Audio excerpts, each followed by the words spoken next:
Renu ma'am. बेटा कल हम कक्षा 6 का पाठ 8 कर रहे थे, मोटापा एक अभिशाप। हमने इस चैप्टर को पढ़ लिया है। इसके अंदर हमने मोटापे के बारे में पढ़ा कि मोटापा किस कारण से होता है और किस तरह इसके कारण किस किस प्रकार के रोग हो जाते हैं। आज हम करते हैं इसके प्रश्न उत्तर। तो प्रश्न उत्तर स्टार्ट करते हैं। तो बेटा प्रश्न उत्तर में पहला प्रश्न पहले देखिए, सही उच्चारण कीजिए। स्वास्थ्य, मस्तिष्क, अभिष्ट, पुष्टिवर्धक, सुपाच्य, ऑपरेशन। फिर है निम्नलिखित प्रश्नों के उत्तर दीजिए। पहला प्रश्न है मोटापे का क्या कारण है, मोटापा किस कारण से होता है। तो मोटापे का क्या कारण है, उत्तर है इसका भूख से अधिक भोजन खाने से। भूख से अधिक भोजन खाने से यानी जितनी हमें भूख होती है उससे अधिक भोजन खाने से तथा निठल्ले बैठने से मोटापा होता है। मोटापा किस कारण से होता है कि दो कारण बताए हैं इसके अंदर कि एक तो हमें भूख होती है उससे अधिक भोजन खाने से, और दूसरा निठल्ले बैठने से यानी कोई भी काम जब नहीं करते पूरे दिन खाली बैठे रहते हैं तो उससे मोटापा बढ़ता है। दूसरा प्रश्न है आपका, मोटापे को किस किस प्रकार की समस्याओं से, मोटे व्यक्ति को किस किस प्रकार की समस्या का सामना करना पड़ता है। तीसरा प्रश्न है मोटापे के कारण कौन कौन से रोग होते हैं, और चौथा प्रश्न है निठल्ले बैठने से क्या होता है। तो दूसरा करते हैं कि मोटे व्यक्ति को किस किस प्रकार की समस्या का सामना करना पड़ता है। तो उत्तर आएगा इसमें, मोटे व्यक्तियों में बहुत सी बीमारियां हो जाती हैं, कि जो मोटे व्यक्ति होते हैं उनमें बहुत सी बीमारी हो जाती है तथा मोटे व्यक्ति हंसी का पात्र बन जाते हैं। तो किन समस्याओं का सामना करना पड़ता है कि एक तो वो मोटे हो जाते हैं, इस वजह से लोग उनका मजाक बनाते हैं, और दूसरा उनमें बहुत सी बीमारियां हो जाती हैं। तीसरा प्रश्न था हमारा कि मोटापे के कारण कौन कौन से रोग होते हैं।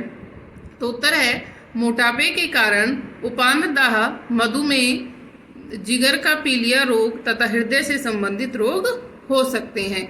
अगला प्रश्न चौथा, निठल्ले बैठने से क्या होता है। तो निठल्ले बैठने से क्या होता है, मोटापा बढ़ता है। निठल्ले बैठने से मोटापा बढ़ता है।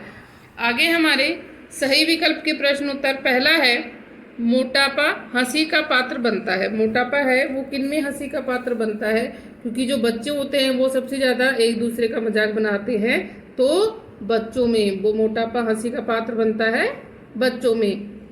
मोटापा घटाने हेतु खाया गया कम भोजन होना चाहिए। कि मोटापा घटाने के लिए हम भोजन खाते हैं वो कैसा होना चाहिए, तो वो होना चाहिए पौष्टिक और सुपाच्य। कि भारी और कुपाच्य नहीं, खूब मसालेदार भी नहीं, बल्कि कैसा होना चाहिए, पौष्टिक और सुपाच्य, यानी पौष्टिक हो और साथ साथ में जल्दी से पच जाए।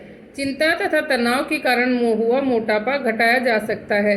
चिंता और तनाव के कारण जो मोटापा होता है वो किससे घटाया जा सकता है, औषधियों द्वारा, ऑपरेशन द्वारा, या दोनों में से कोई नहीं। तो किससे हटा सकते हैं हम उसको, औषधियों द्वारा।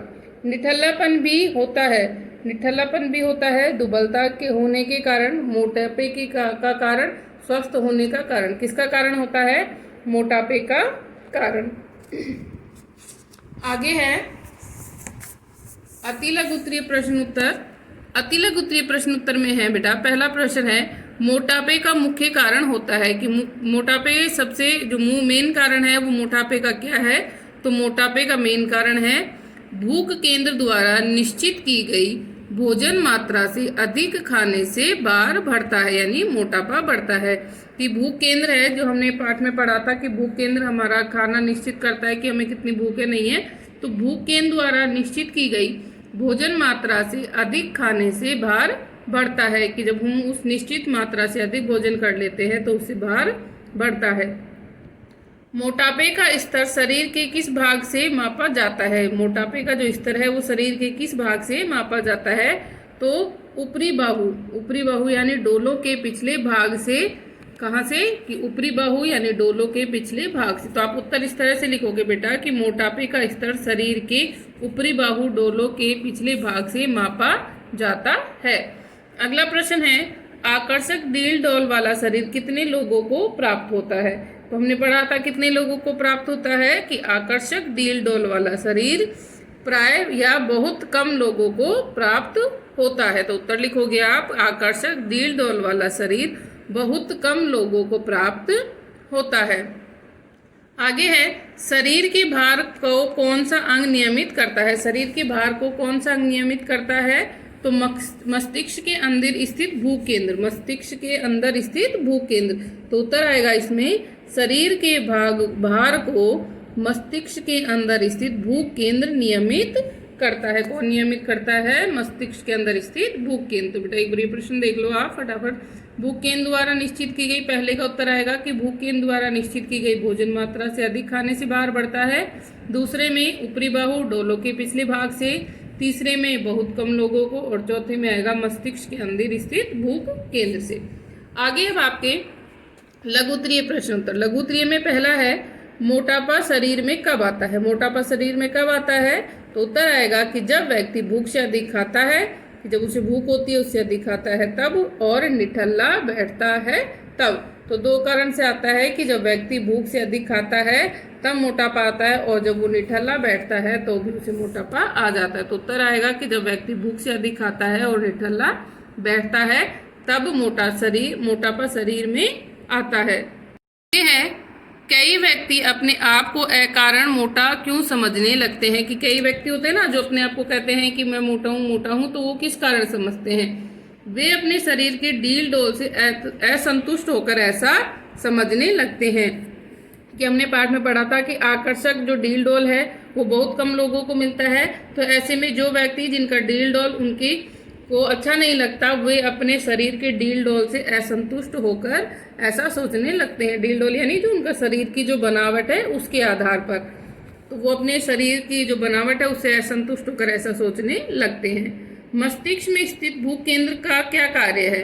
मस्तिष्क में स्थित भूख केंद्र क्या कार्य करता है? अभी पढ़ा था हमने कि मस्तिष्क में स्थित भूख केंद्र का काम शरीर के भार को नियमित करना है। क्या काम है? शरीर के भार को नियमित करना है। किशोरों में मोटापे का सामान्य कारण क्या होता है? जो किशोर है उनमें सामान्य मोटापे का कारण क्या है? तो किशोरों में मोटापे का सामान्य कारण है निठल्ले बैठना है। कि वो खाली बैठे रहते हैं, कोई खेल कूद नहीं करते या कोई काम नहीं करते, शारीरिक व्यायाम नहीं करते, तो उसके कारण मोटापा होता है। तो किशोरों में मोटापे का सामान्य कारण निठल्ले बैठना है। अगला प्रश्न है आपका दीर्घ प्रश्न उत्तर है बेटा। मोटापे के कारण कौन कौन से रोगों से खतरा बना रहता है? कि मोटापे के कारण है वो कौन कौन से रोग होते हैं। और दूसरा है मोटापा घटाने के लिए खाए गए भोजन में कौन कौन से गुण होने चाहिए।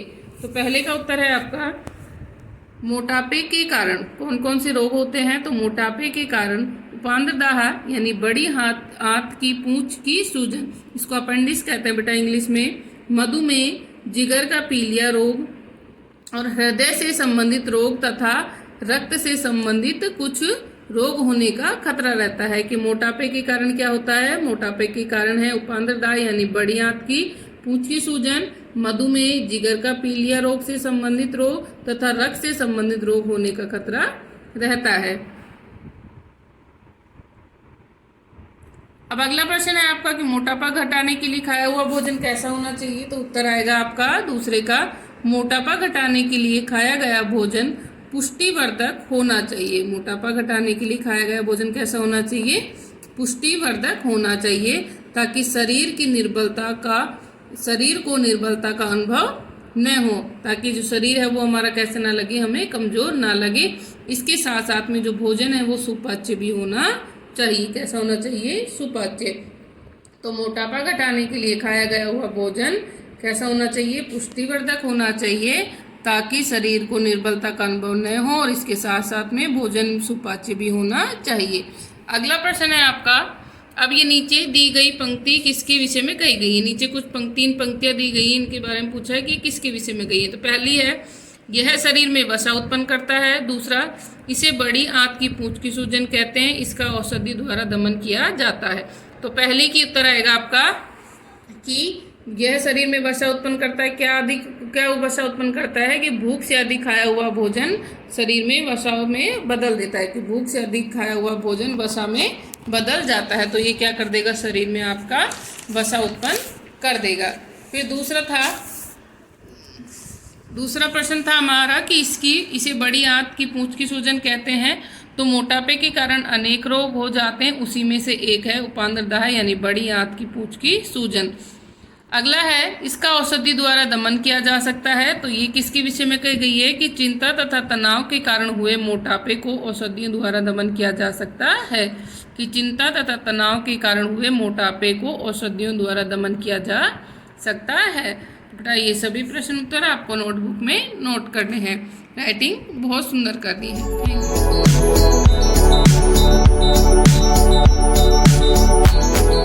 Good morning, 6th class. This is Anshu ma'am, your maths teacher.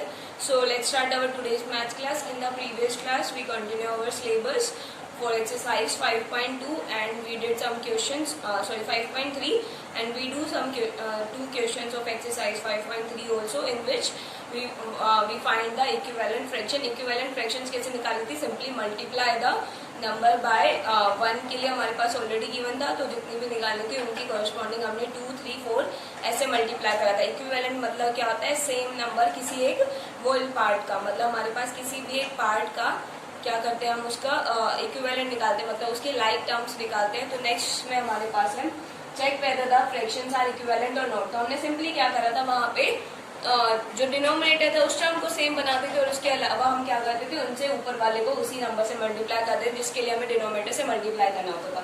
For example हमारे पास इन दोनों को क्या चेक करना है कि ये दोनों इक्विवेलेंट है या नहीं है। ठीक है, इक्विवेलेंट के लिए क्या करेंगे, यहाँ देखो फर्स्ट ऑफ ऑल 7/8 है, ये हमारे पास 21/24। ठीक है, यहाँ दो रूल होते हैं हमारे पास। फर्स्ट ऑफ ऑल तो हम क्या करें, 7/8 छोटी टर्म लग रही तो हमने ये लिख लिया। ठीक है, डिनोमिनेटर यहाँ कितना है 24। क्या 8 को हम 24 बना सकते हैं? ऑब्वियसली क्या हो जाएगा, 8 को मल्टीप्लाई कर देते 3 से 24 बन जाएगा। अब जब यहाँ 3 से करा है तो ऊपर भी 3 से करना पड़ेगा। ठीक है, तो कितना हो गया 21/24, और यही हमारे पास क्या थी दूसरी टर्म। तो क्या आ जाएगा आंसर इसका? Yes they are equivalent. क्या हो जाएगा? Yes they are equivalent. ठीक है, अगर इनकेस किसी टेबल में हमें ना पता हो कि वो इसके टेबल में आते हैं नहीं आते हैं, तो हम क्या करेंगे, उनको सिंपली क्रॉस मल्टीप्लाई कर लेते हैं। ठीक है, क्रॉस मल्टीप्लाई में अगर मल्टीप्लीकेशन सेम आती है तो हम क्या कर देंगे, वो सेम है, अदरवाइज नहीं। यहाँ देखो फर्स्ट ऑफ ऑल 7/8 है, और यहाँ पे हमारे पास 21/24। ठीक है, क्या करते हैं, क्रॉस मल्टीप्लाई। क्रॉस मल्टीप्लाई होता है, इसको मल्टीप्लाई करेंगे 7 को मल्टीप्लाई करेंगे 24 से, और 8 को मल्टीप्लाई करेंगे 21 से। ठीक है, 7 को मल्टीप्लाई करते हैं 24 से, और वो किसके इक्वल आना चाहिए, इसके इक्वल, तभी हम बोल सकते हैं इक्विवेलेंट फ्रैक्शन, अदरवाइज नहीं है। ठीक है, बीच में क्या आ जाता है, इक्वल साइन आ जाता है। तो यहाँ फर्स्ट ऑफ ऑल 24 को 7 से मल्टीप्लाई करते हैं, क्या हो गया हमारे पास 8, और 7 2 6 14 और 2 16, 168 आंसर आया इसका। अब हम देखते हैं इसका भी, अगर 168 आता है तो ये लाइक टर्म है, अदरवाइज नहीं है। तो 21 को 8 से मल्टीप्लाई करेंगे, क्या आ जाएगा 8 हो जाए 8, 8 2 16, दोनों का टर्म क्या आ रही है हमारे पास 168। तो ये क्या है हमारे पास फ्रैक्शन है, इक्विवेलेंट फ्रैक्शन, अदरवाइज नहीं होती है। ठीक है, now next part is, so in the next one we again check whether the fractions are equivalent or not। तो सिंपली दो रूल्स होते हैं, क्रॉस मल्टीप्लीकेशन, या हम क्या डिनोमिनेटर्स को क्या बना दे, सेम बना देते हैं। फर्स्ट ऑफ ऑल 12/19 हमारे पास क्या स्मॉलर फ्रैक्शन है, तो 19 को किससे मल्टीप्लाई करें, 76 आता है। 19 के टेबल में कहाँ आते हैं 76, 4 पे आते हैं। ठीक है, तो ऊपर भी किससे करना पड़ेगा 4 से। 12 4 जा 48 अपॉन में 76, क्या दोनों फ्रैक्शन सेम है? ठीक है, तो हम सिंपली लिख देंगे yes they are equivalent. In case अगर ये नहीं पता है कि यहाँ पे किससे मल्टीप्लाई करें, तो हम सिंपली क्या करें, क्रॉस मल्टीप्लाई। मल्टीप्लिकेशन अगर वैल्यू सेम आती है तो इक्विवेलेंट है, अदरवाइज नहीं। ठीक है, तो rest of the part you try yourself. Now next question is, so in the next one we have to fill in the blanks, मतलब यहाँ ब्लैंक है हमारे पास और उसको फिल करना है by using the methods of cross multiplication. या हम क्या करें यूज, इसमें इक्विवेलेंट फ्रैक्शंस बन जाएगी। सिंपली इक्विवेलेंट फ्रैक्शंस के लिए मतलब इसके फ्रैक्शंस के इक्वल कौन सी एक और फ्रैक्शन होगी। ठीक है, तो हम सिंपली क्रॉस मल्टीप्लिकेशन यहाँ पे यूज करते हैं। क्रॉस मल्टीप्लिकेशन में क्या हो जाएगा, 5 को मल्टीप्लाई किससे करेंगे 24 से, और इस 8 को मल्टीप्लाई करेंगे ब्लैंक से। तो हमने फर्स्ट ऑफ ऑल 8 को मल्टीप्लाई कर लिया ब्लैंक से, और इक्वल होगा हमारे पास 5 को मल्टीप्लाई करा 24 से, हो गया।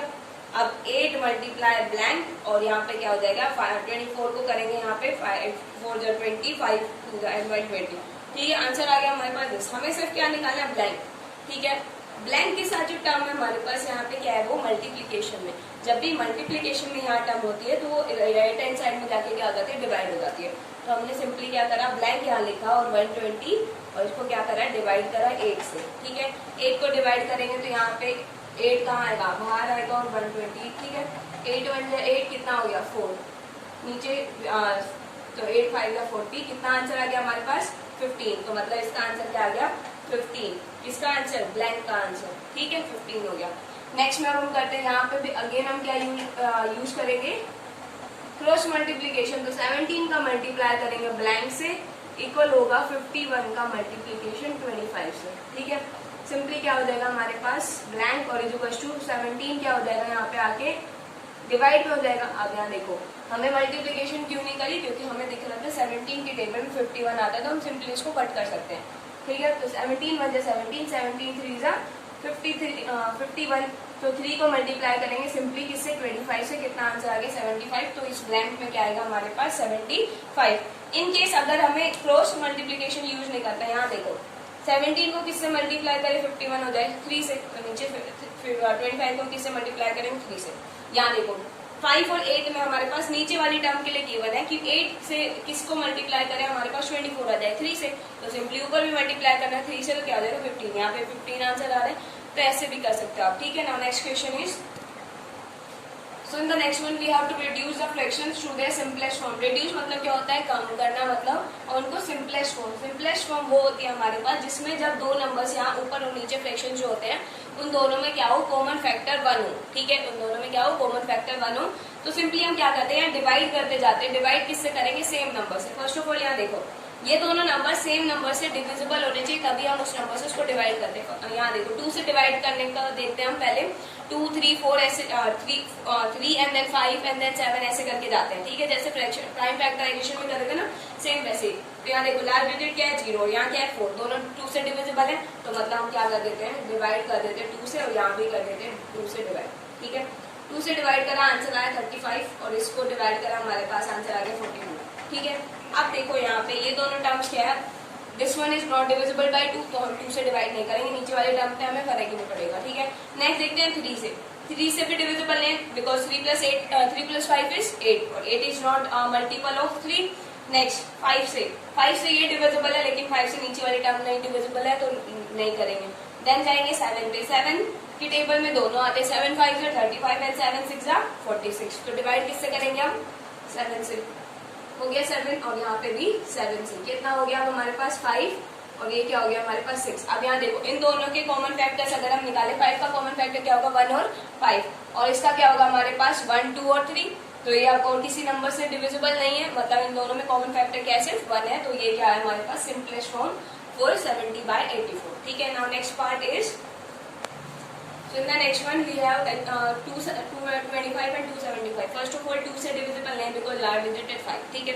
3 से देखते हैं, 2 + 2 4, 4 + 5 9 डिविजिबल है। 2 + 7 9 and 9 + 5 is 14, 14 is not a multiple of 3, तो डिविजिबल नहीं है 3 से बिकॉज एक टर्म नहीं होनी चाहिए, दोनों टर्म्स अगर डिवाइड हो तभी हम वो करते हैं ना। 5 से देखते हैं, 5 लार्ज डिजिट होनी चाहिए 5 की डिविजिबिलिटी के लिए, तो दोनों डिविजिबल है, तो 5 से ये कर देंगे और यहाँ पे भी डिवाइड करेंगे 5 से। 5 से डिवाइड करा सिंपली क्या आ गया आंसर इसका 45, और इसका क्या आंसर आ जाएगा हमारे पास 5 और 5, ठीक है। कैसे हुआ, हमने सिंपली डिवाइड करना है 5 को आउटसाइड और 275 को इनसाइड, और इसमें क्या हो जाएगा 225 को इनसाइड करेंगे।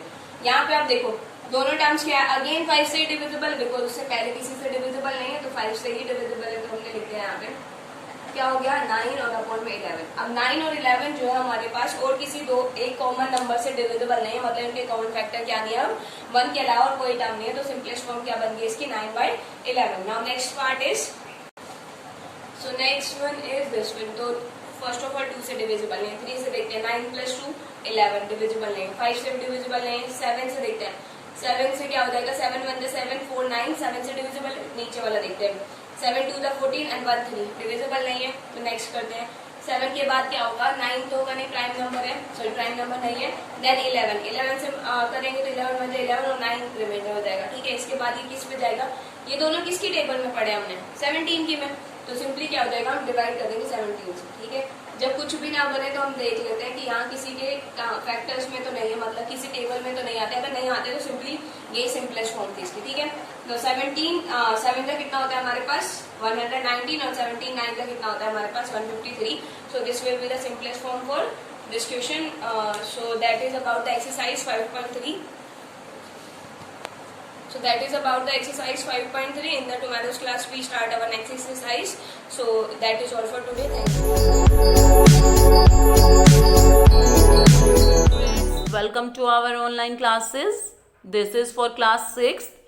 In previous class, we have completed our third chapter of history, and today we start our fourth chapter of history, named The Birth of a Civilization, सभ्यता का जन्म. ठीक है, अभी तक तो व्यक्ति नोमैडिक था, फिर उसने धीरे धीरे वो सभ्यता की ओर बढ़ा, एक जगह पे रहना स्टार्ट किया, एग्रीकल्चर स्टार्ट की, डोमेस्टिकेशन किया.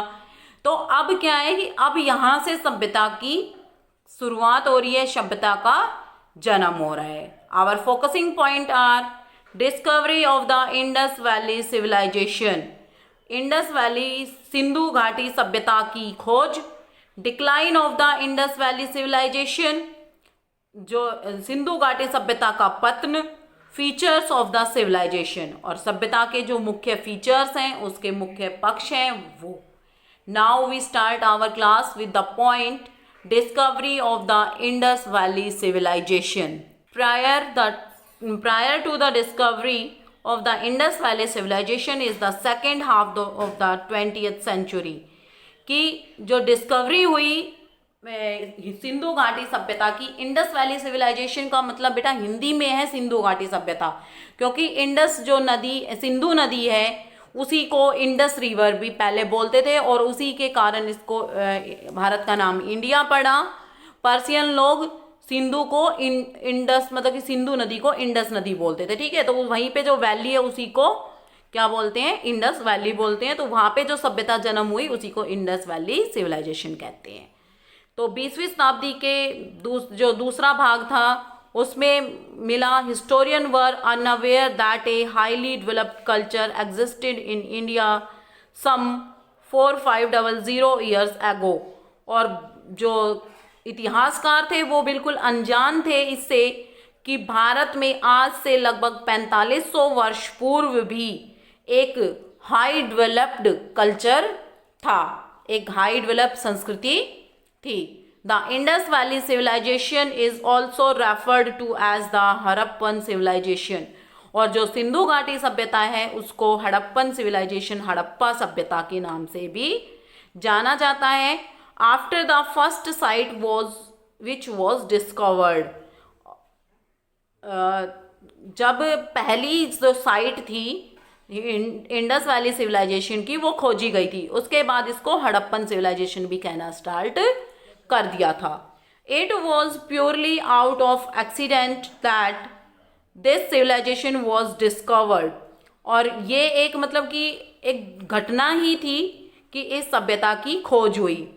In 1856, two British engineers stumbled upon the कि 1856 में दो ब्रिटिश इंजीनियर मतलब stumble upon the ruins of an ancient city while laying railway line in Punjab. कि जो अब पंजाब के अंदर रेलवे लाइन 1856 में जब अपने भारत के अंदर जो रेलवे लाइन है आई ही थी, तो उस टाइम जब पंजाब के अंदर लाइंस बिछा रहे थे तो उस टाइम उनको बिछाते टाइम ये इनकी खोज हुई थी. The ruins of Harappa was first indefinite identified in 1921 by an archaeologist name Dayaram Sahni. और जो हड़प्पा है उसके जो अवशेष थे उनको सबसे पहले पहचाना गया 1921 में. एक आर्कोलॉजिस्ट थे जिनका नाम था Dayaram Sahni. Harappa lies on the bank of the river Ravi in Montgomery district of Punjab. की एक डिस्ट्रिक्ट है मोंटोगोमेरी, वो पंजाब के अंदर है, और रावी रिवर जो है उसके किनारे है. तो वहाँ पे सबसे पहले हड़प्पा संस्कृति पाई गई थी. Another site was discovered in 1922-23 on the bank of the Indus River in Larkana district of Sindh. की दूसरी साइट कहाँ पे खोजी गई 1922-23 में, जो सिंधु नदी थी लरकाना डिस्ट्रिक्ट, सिंध के लरकाना डिस्ट्रिक्ट में वहाँ पे खोजी गई थी. Both sites are in present day Pakistan. और दोनों ही साइट्स आज के टाइम में कहाँ पे है, पाकिस्तान में है. The latter the city of Mohenjodaro was discovered by R.D. Banerjee. और उसके बाद जो मोहनजोदड़ो जो एक सिटी है, शहर है, उसकी खोज हुई। और उसको किसने खोजा? आर.डी. बैनर्जी ने। He was an official of the archaeological survey of India, और वो एक अफसर थे जो पुरातात्विक विभाग था भारत का, उसमें। Harappa and Mohenjodaro are two of the most important sites of the Indus valley. और हड़प्पा और मोहनजोदारो दोनों ही सिंधु घाटी सभ्यता की मोस्ट जो जगह हैं, civilization, and the remain unearthed during the excavations of these two sites have been used to build a picture of life in Indus Valley civilization। और इन दो खोजों से और इनके बाद जो भी अर्थ के अंदर से खोजा गया, उन सब से क्या होता है, एक पिक्चर क्रिएट होती है, एक तस्वीर बनती है कि सिंधु घाटी सभ्यता में लोगों का जीवन कैसा था।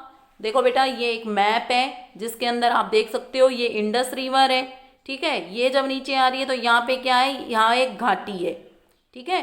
तो इसीलिए यहाँ पे क्या कह देते हैं इसको, सिंधु घाटी सभ्यता। इंडस रिवर के कारण ही इसको इंडस वैली सिविलाइजेशन कहा गया है। यहाँ पे ये हड़प्पा है, ये गनवेरी वाला है, ये मोहनजोदारो है, ठीक है। ये राखीगढ़ी है, ये कालीबंगा है, ये चनूद्रो है, सोतकाकोह, धोलावीरा, सुरकोटड़ा, लोथल। तो ये सारे जो हैं, ये सारे आर्कोलॉजिकल साइट्स हैं। सॉरी, ये जो साइट्स हैं वो साइट्स हैं जहाँ पे मतलब कि हमें सिविलाइजेशन के बारे में पता लगता है। तो आप एक बार इस मैप को देख लेना। उसके बाद है this civilization flourished between 2500 BCE and 1500 BCE। कि ये सिविलाइजेशन कब से कब समृद्ध थी? 2500 से 1500 ईस्वी पूर्व तक। Earlier historian believe that this civilization was confined only to valley of the Indus river and it tributaries. और पहले जो इतिहासकार थे वो क्या बिलीव करते थे कि ये सभ्यता केवल सिंधु घाटी सभ्यता और उसकी जो ट्रिब्यूटरीज हैं वहीं पे फैली हुई है। However this has been proved to be wrong, और ये बात बाद में गलत सिद्ध हो गई। Which the discovery of many cities in several parts of the northern and western India which are far away from the river. कि फिर क्या हुआ कि ये कब गलत सिद्ध हुई कि जब बहुत सारी और सिटीज़ खोजी गई भारत के उत्तरी और पश्चिमी भागों में, जो नदियों से बहुत ही, जो इस नदी से बहुत ही दूर थे। Next is this civilization has been termed as Indus valley civilization as the first cities were discovered on the bank of the river Indus and it tributaries. मैंने अभी आपको बताया था कि इस सिविलाइजेशन का नाम इंडस वैली सिविलाइजेशन क्यों पड़ा, क्योंकि इसकी खोज सबसे पहले इंडस नदी और उसकी ट्रिब्यूटरीज के वहीं पे हुई थी। Many also refer to this culture as the Harappan civilization। और बहुत सारे इसको क्या कहते हैं, हड़प्पन civilization कहते हैं। This is because Harappa was the first city to be discovered and also many of other sites are similar to Harappa. और इसको हड़प्पा किस लिए कहते हैं, क्योंकि जो पहली ये इंडस वैली के किनारे खोजी गई थी, इसलिए इसको इंडस वैली सिविलाइजेशन कहते हैं। और जो पहला नगर खोजा गया था वो हड़प्पा नगर था, इसलिए इसको हड़प्पा सिविलाइजेशन भी कहते हैं। और उसके बाद बहुत सारी साइट खोजी गई जो हड़प्पा के जैसी थी। Students, we read our remaining chapter in next class. Now we do the fill up of this chapter. First is fill in the blanks. The Indus valley civilization is also known as the Harappa civilization. The two most important sites of the Indus Valley civilization are Harappa and Mohenjo-daro. The Harappan followed the grid system while laying roads. The seal, बेटा ये fourth हम कल की class में करेंगे। Fifth is Dholavira is one of the oldest Harappan cities located in the run of Kutch. कि run, Kutch के run में कौन है? धोलावीरा एक मतलब कि ओल्डेस्ट सिटी है हड़प्पा सिविलाइजेशन की, हड़प्पा की, और ग्रेड सिस्टम अपनाया गया था। I hope students you understand the chapter and the fill-ups very well. ये एक फिलअप बेटा रह गया है, इसको हम कल की क्लास में कर लेंगे। एंड आपको ये चैप्टर पढ़ना है, रीड करना है, ठीक है। और ये फिलअप्स आप बुक में ही फिल कर सकते हो, you fill the fill ups in book. Thank you, have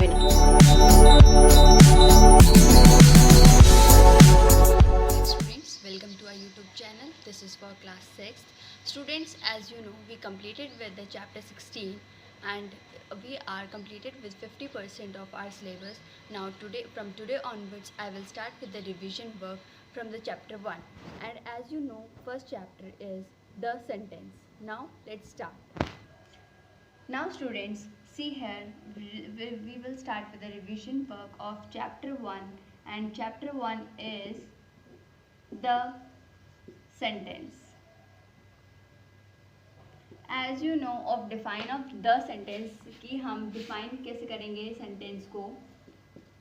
Define of the sentence is a group of words, a group of words which a group of words that makes complete sense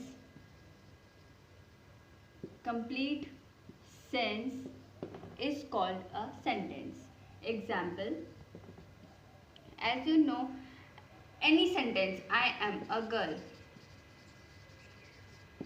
Okay, अगर हमें words यानी कि group, एक शब्दों का समूह जो हमें ये दर्शाता है कि इसका हमें इसका एक सार्थक यानी कि एक अच्छा सेंटेंस का मतलब निकल रहा है, उसे हम सेंटेंस यानी कि वाक्य कहते हैं। सेंटेंस को हम वाक्य, हिंदी में वाक्य कहते हैं।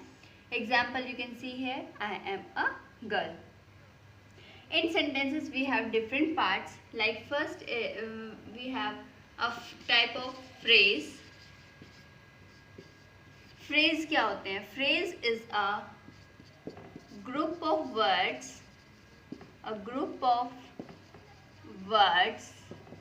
that makes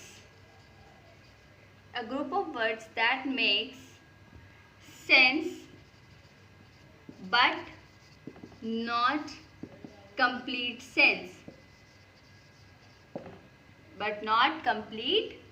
sense. So students, complete sense. इसका भी एग्जाम्पल दे देती हूँ आपको, इससे you will clearly you know.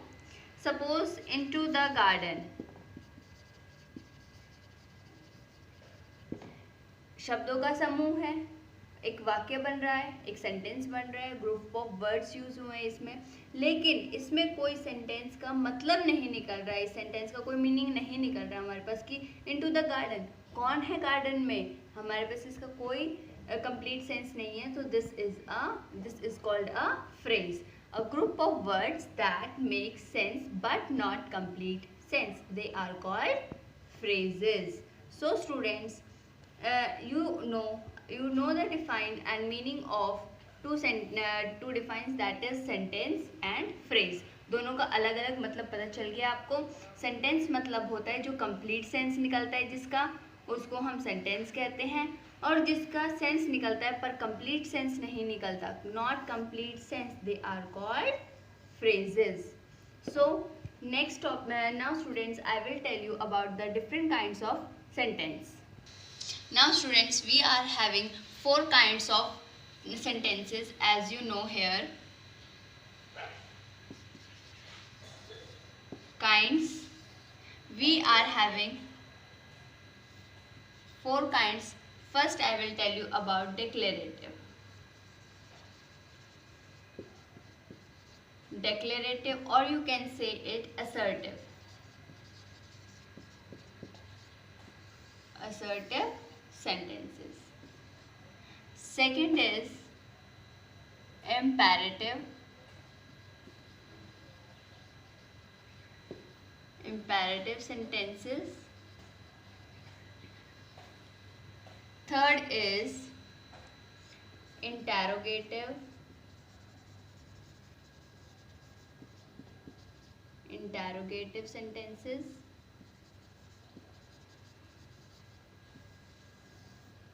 And fourth is exclamatory.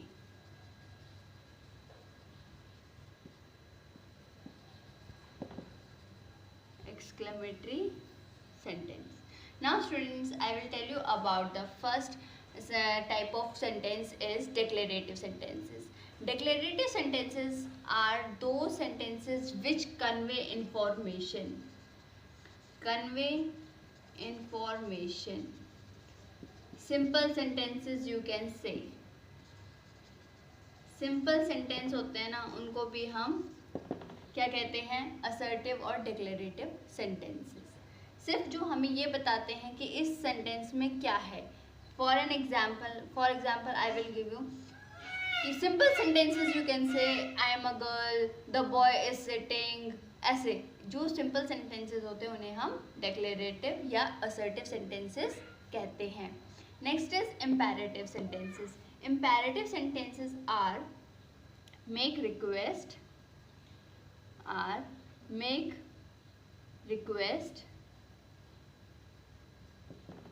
give command, order, or you can say advise,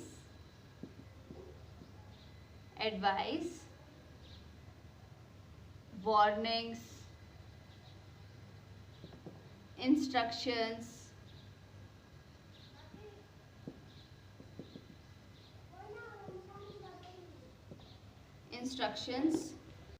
Now imperative sentences are include make request, give commands, order, advise, warnings और instructions.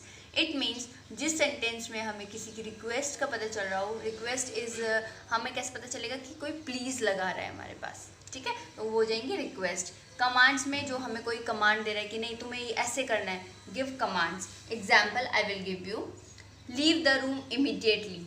This is the command, leave the room immediately. Next is for order, switch off the fan. तो this is order कि तुम fans को बंद कर दो. Next is for warning कैसे होगा, watch out for the dog कि बाहर डॉग के लिए देख कर आओ. तो advice, attend your classes regularly. इस तरीके से हम अलग अलग सेंटेंसेस से हमें पता चल जाएगा कि वो क्या है, कौन से काइंड ऑफ सेंटेंस है. इम्पेरेटिव सेंटेंसेस में अगर हमें प्लीज़ दिख रहा है सेंटेंस में तो वो रिक्वेस्ट है, तब भी वो इम्पेरेटिव सेंटेंसेस है. अगर हम कमांड दे रहे हैं वो भी पता चल जाएगा. According to the sentences we come to know this is the imperative sentences. Now next is for interrogative sentences. Interrogative sentences को हम कैसे आइडेंटिफाई करेंगे, जिसमें ask questions,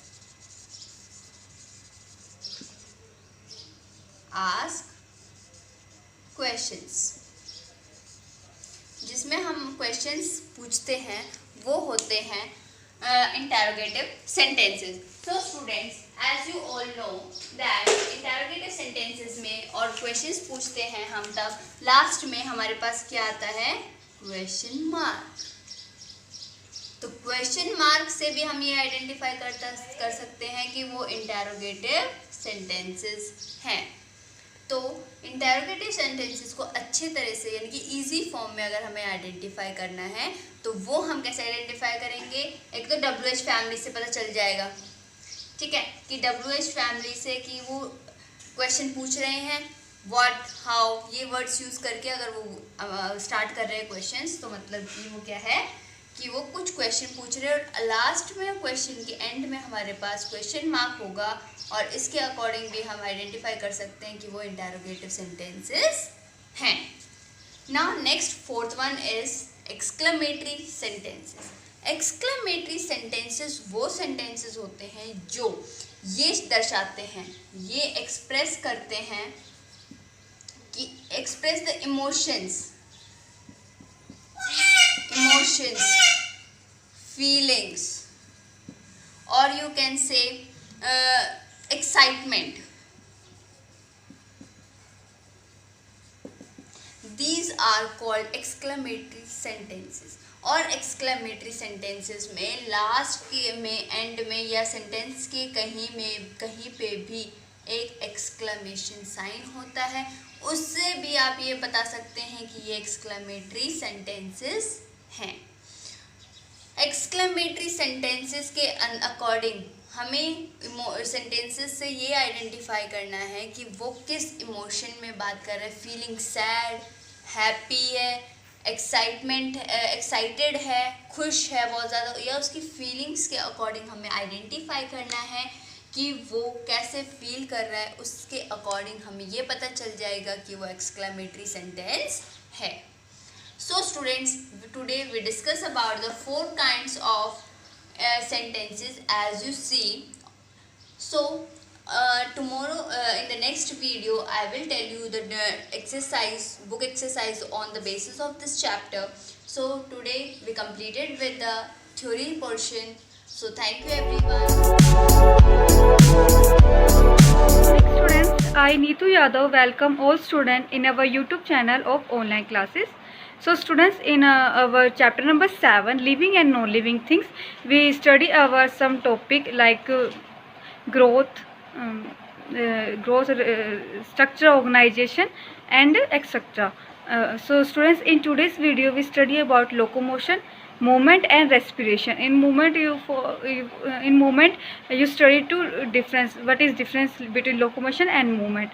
In locomotion, animals or any living beings move from one place to another, but in movement animals cannot move from one place to another. It has a fixed portion which in this portion which we can eat or gain their food from other organism or also make their food.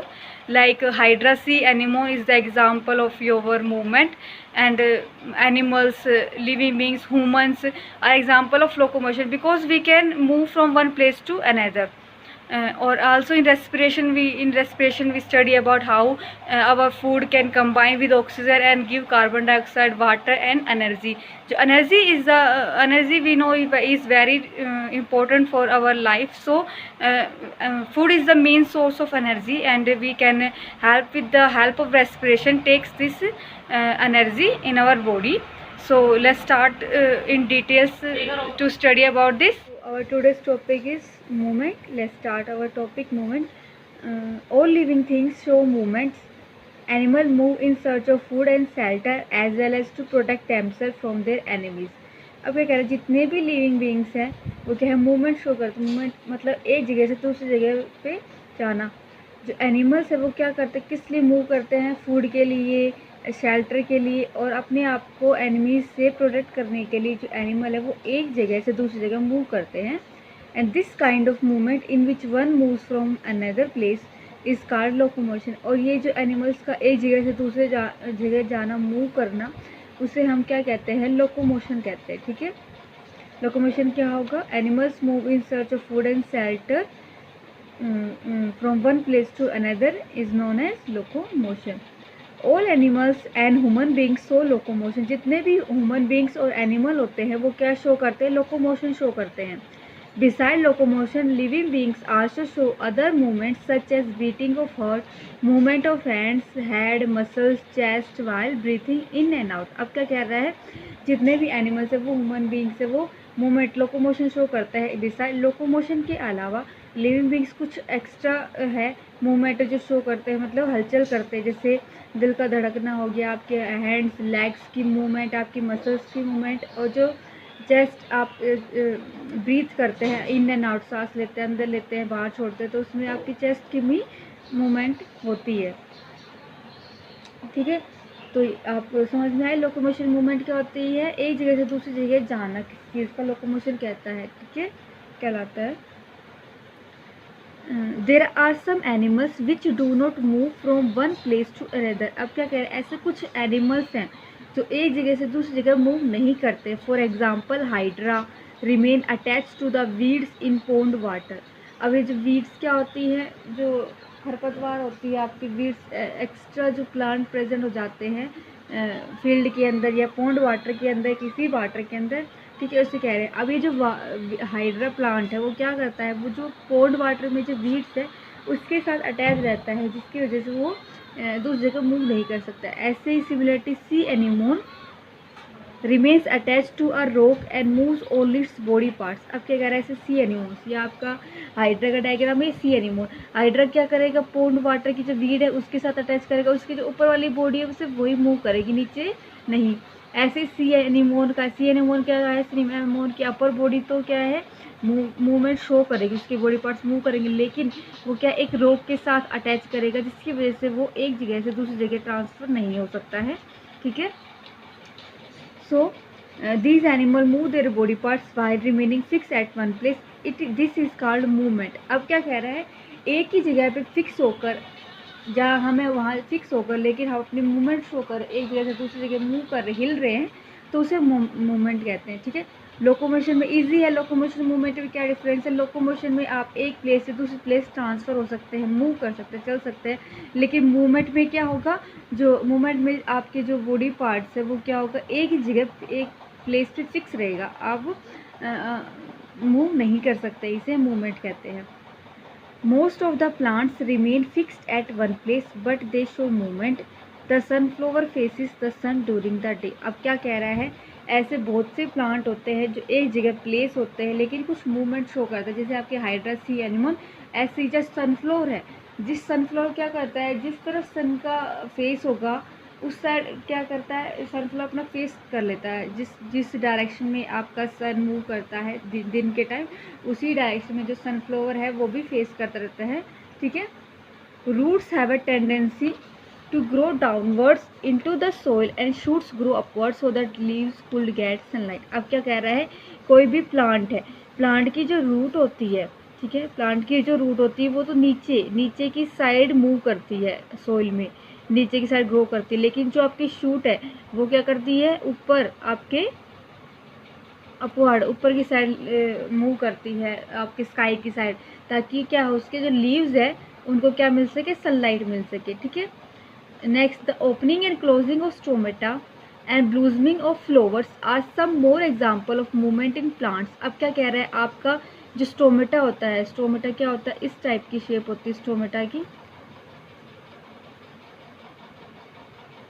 अब ये आपका open stomata है, जो opening और closing होता है stomata की, वो क्या बताती है हमें, और एक फूल का खिला, वो भी कुछ एग्जाम्पल है आपके प्लांट्स के मूवमेंट में।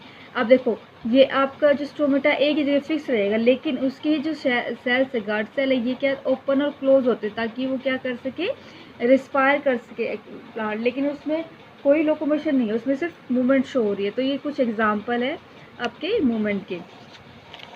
Next is, no living things are fixed at one place and do not move on their own. They can be moved by some external force. For example, your chair will not move by itself until you push or pull it.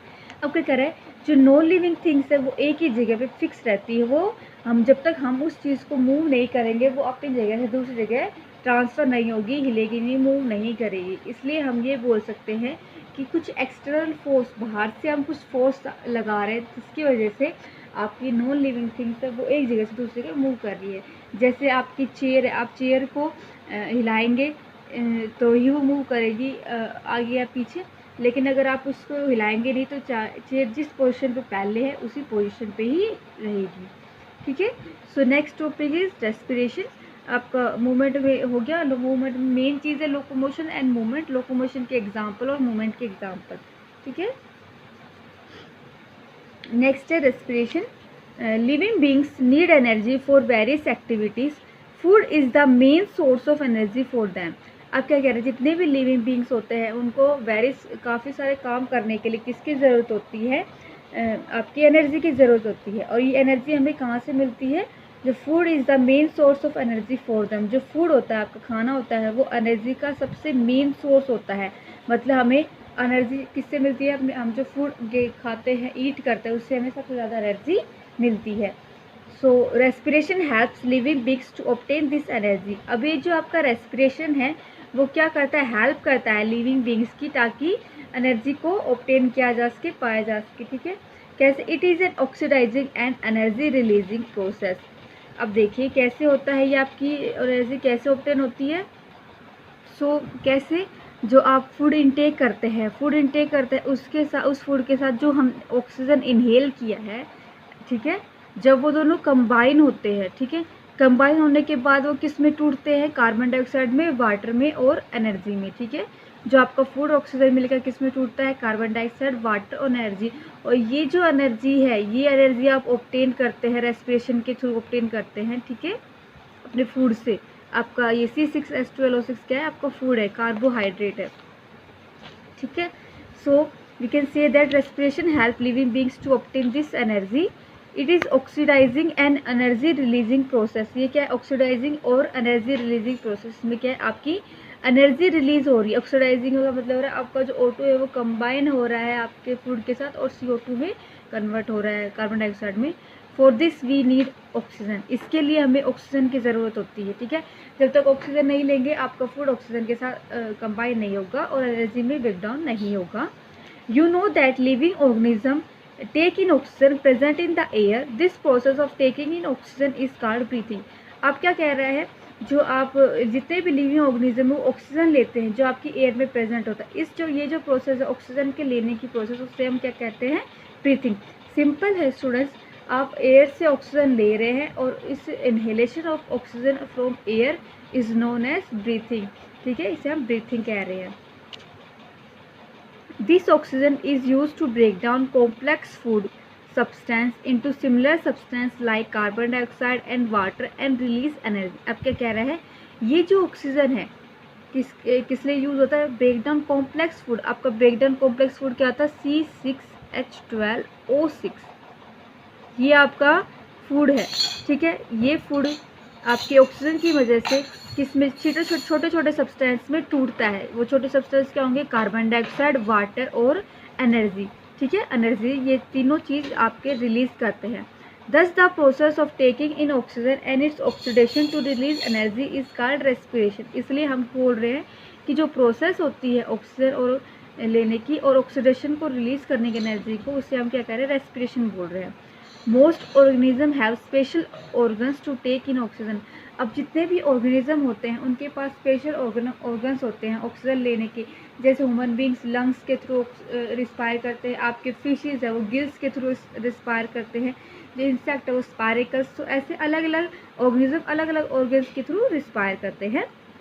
Animals कैसे करते हैं, human breathe in air through the nostril into the lungs. जो humans है वो नाक से सांस लेते हैं और फिर वो एयर आपकी कहाँ जाती है, लंग्स में जाती है। ठीक है, सो एनिमल्स का क्या होगा, एनिमल्स लिविंग इन वाटर, जो पानी में जो जानवर रहते हैं, like fish have gills to separate that dissolve oxygen from water. अब क्या कह रहा है, जो आपके पानी में रहने वाली जो फिश है उसमें गिल्स होती है। देखिए, उसमें यहाँ पर गिल्स प्रेजेंट होती हैं, जो वाटर में जो डिजोल्व ऑक्सीजन है उससे को अलग कर देती है। ठीक है, ठीक है, आप जो फिश है वो वाटर भी थोड़ा गेन करते हैं, तो वाटर में जो ऑक्सीजन होती है तो फिश क्या करती है, उससे वाटर से डिजोल्व ऑक्सीजन गेन कर लेती है। नेक्स्ट है, animals like earthworm breathe through their body surface while insect through spiracles present on their body.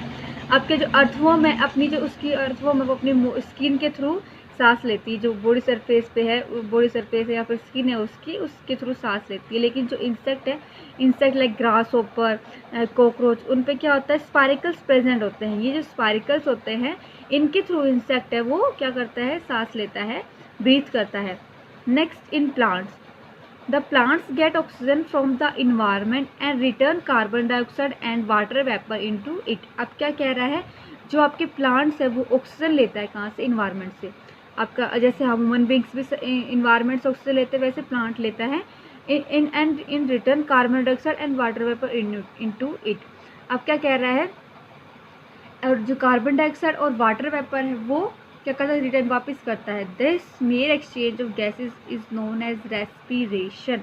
अब नॉर्मली हमको ये पता है स्टूडेंट्स कि जो प्लांट्स होते हैं वो क्या कार्बन डाइऑक्साइड लेते हैं और ऑक्सीजन को रिलीज़ करते हैं, जिसके साथ साथ आपके वाटर वेपर भी रिलीज़ होते हैं।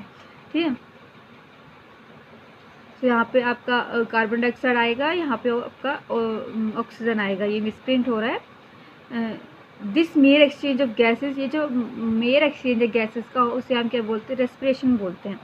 Generally plant do not have any organs for breathing. जो जनरली जितने प्लांट्स होते हैं उनके पास ब्रीथिंग के लिए, सांस लेने के लिए क्या कोई भी ऑर्गन्स नहीं होते हैं। सो प्लांट्स कैसे लेते हैं सांस, In plants, the exchange of gases takes place through small pores on the surface of their leaves known as stomata. अब क्या कह रहा है, प्लांट्स में जितने भी गैसेस होती हैं वो आपका ऑक्सीजन, कार्बन डाइऑक्साइड, वो गैसें एक्सचेंज होती है वो स्मॉल पोर्स जो आपकी प्लांट्स के लीव्स है उसके अंडर साइड, लीफ के अंडर साइड स्टोमेटा प्रेजेंट होते हैं, छोटे छोटे पोर्स जिन्हें पोर्स है on the surface of their leaves known as stomata. अभी जो छोटे छोटे पोर्स है लीव्स पे उन्हें हम स्टोमेटा बोल रहे हैं।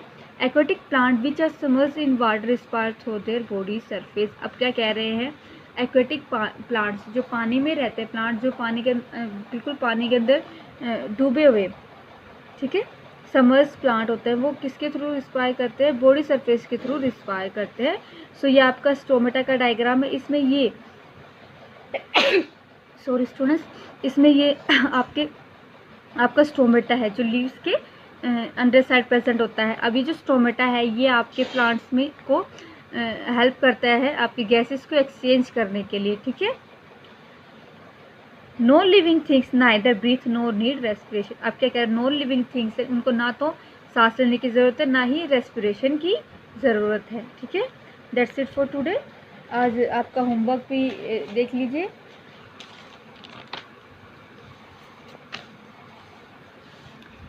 आप you have to write down this long question answer type question in your fair notebook. Question number first is what is respiration, why do living organism respire. Respiration क्या होता है और जो लिविंग ऑर्गेनिज्म है वो रिस्पायर क्यों करते हैं। So answer is the process of taking in oxygen and its oxidation to release energy is called respiration. Living organism respire to obtain energy from food. अब जो हम ऑक्सीजन ले रहे हैं और उसका ऑक्सीडेशन हो रहा है ताकि हम एनर्जी को रिलीज़ करवा सके, उसे हम रेस्पिरेशन कहते हैं। और लिविंग ऑर्गेनिज्म इसलिए रिस्पायर करते हैं ताकि वो एनर्जी को फूड से ऑब्टेन कर सके। Next is explain cellular organisation in living things. Cellular organisation क्या होता है, cellular organisation is the basic structure of cell that make them similar to one another. अब क्या कह रहे हैं, बेसिक स्ट्रक्चर होती है सेल की और ये सेल क्या करते हैं, एक जैसे होते हैं, सिमिलर होते हैं, ठीक है।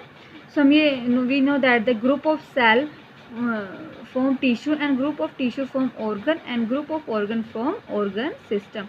तो ये आपका सेलुलर ऑर्गेनाइजेशन है। Thank you students for listening.